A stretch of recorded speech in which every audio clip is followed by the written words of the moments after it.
Have you ever wondered what would happen if two NATO allies actually went to war with each other? Well, today we're diving into a really high-stakes scenario, a hypothetical conflict between Greece and Turkey. These are two neighbors with, let's be honest, decades of simmering tension. So let's break down how a conflict like this could actually unfold. But first, and this is really important, a quick disclaimer. Everything we're about to talk about is a thought experiment, okay? This is not a prediction.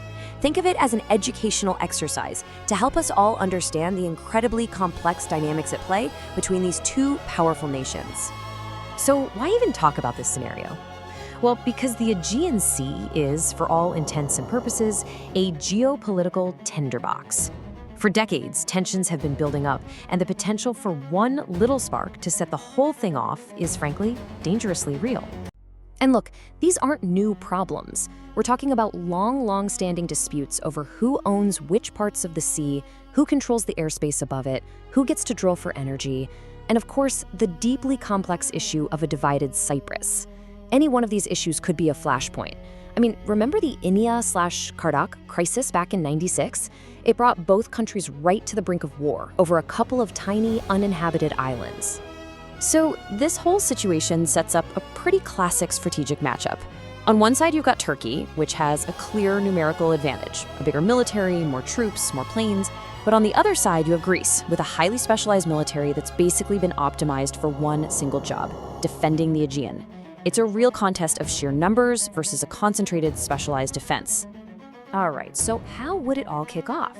Well, it wouldn't be like in the old movies with a formal declaration of war. That's not how it works anymore. A conflict like this would just erupt. It would start with a sudden, chaotic incident that spirals out of control before anyone really has time to hit the brakes. So what's the trigger? A naval vessel bumping another during a tense standoff, an aggressive air intercept that goes too far, maybe a dispute over a research ship in contested waters.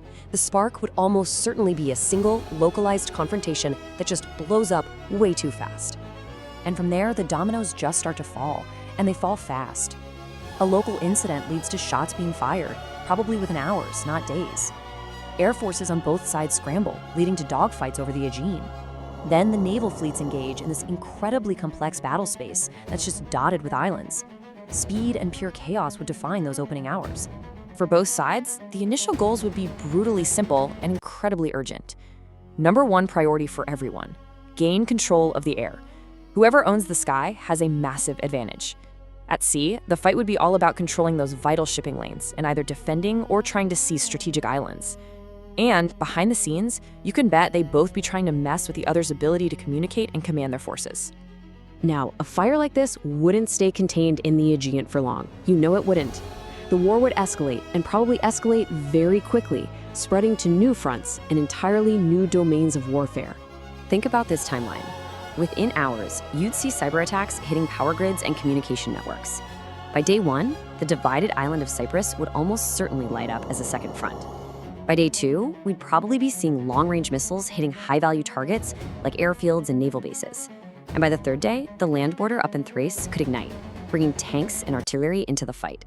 And in any modern battlefield, we absolutely have to talk about drones. Turkey has become a powerhouse in drone technology.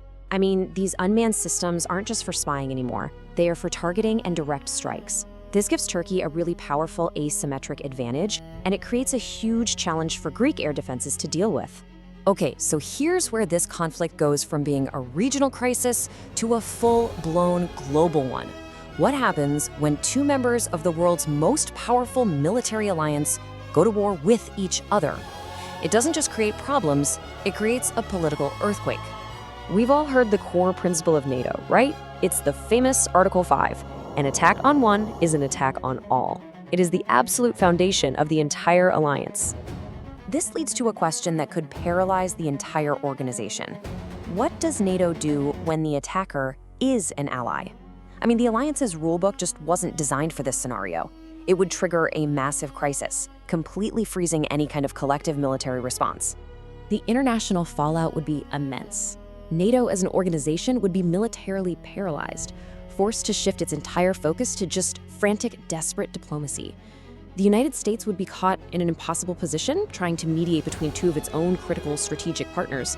And of course, the European Union would be expected to give political support to its member state Greece, which just complicates the whole situation even more.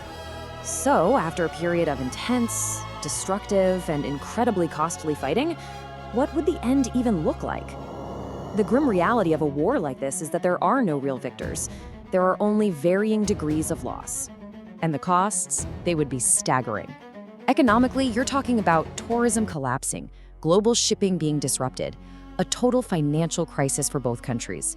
Militarily, both sides would suffer just devastating losses of people and priceless equipment. Geopolitically, NATO's credibility would be shattered.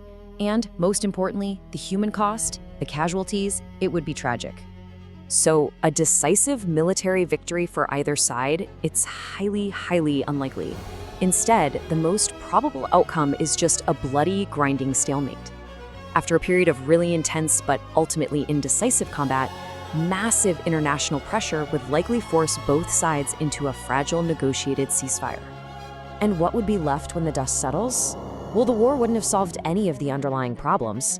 The main result would be a legacy of bitterness, shattered economies, and a completely broken security structure in the Eastern Mediterranean. It would leave the entire region more volatile and unstable than ever before. And all of this leaves us with a pretty sobering thought, doesn't it? The conflict would be fast, it would be modern, and it would be incredibly destructive. But in the end, it would be unwinnable for both sides. It really forces us to ask, in a war where there are no winners, what does victory even mean?